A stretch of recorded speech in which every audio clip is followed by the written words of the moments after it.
Hey, what's up, guys? It's another episode of What You Strappin', and today it is the Steinhart Ocean 39 GMT Vintage Premium.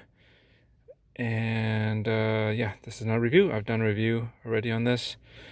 Actually, kind of a double review with the Squally 1545, right? 30 Atmos, the Pepsi GMT with on the Jubilee. It's kind of a new one, a Nomad exclusive. So check that out if you haven't. But yeah, this is basically a wristwatch check episodes and with a strap of choice. And today I have it off of one of its bracelets and onto a kind of a sand or khaki, whatever you want to call this, colored canvas strap. And I think it works pretty darn good with this. What do you think? You know, with a vintage vibe such as this design watch, it's pretty easy to get away with, actually a little bit more strap options than something that's very modern and brand spanking new. You know, it just seems to work. I mean, if you have a newer strap, yeah, it could be okay, but when you put something on a older strap, it definitely ties up together. Now, you try to imagine this on a oh, if I still had my Squally 30 Atmos, the Pepsi GMT that I mentioned, um, which is basically pretty much looks like a 2019 Rolex GMT Master 2 on the Jubilee. You know how that looks like. If you try to imagine it on a canvas strap or something more rustic, I don't think it really works. It's just too new looking, and you know it in your head, and everything's really pristine and clean. And to put it on something more rustic or distressed or something, um, somehow it doesn't quite match. It doesn't match the age. It's not old enough to warrant. Sorry about the lint here. Let me try to brush that off.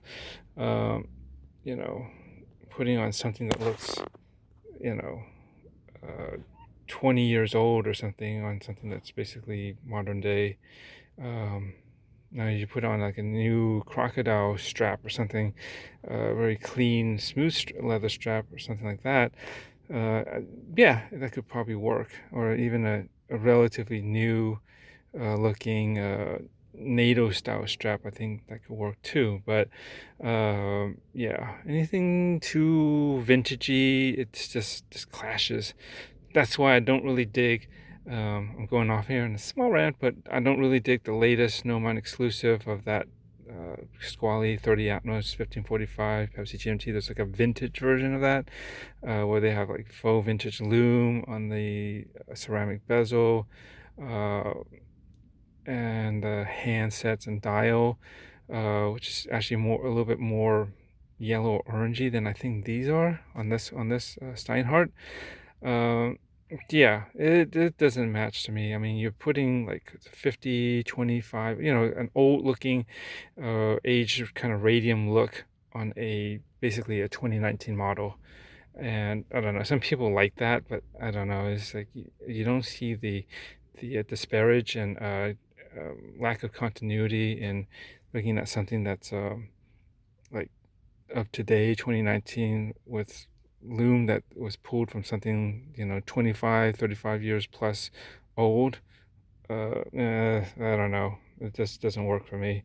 I'd rather wait for the a restock of the 1545, the original, the first one they put out with the white C3 loom, that isn't aged. That definitely looks right to me.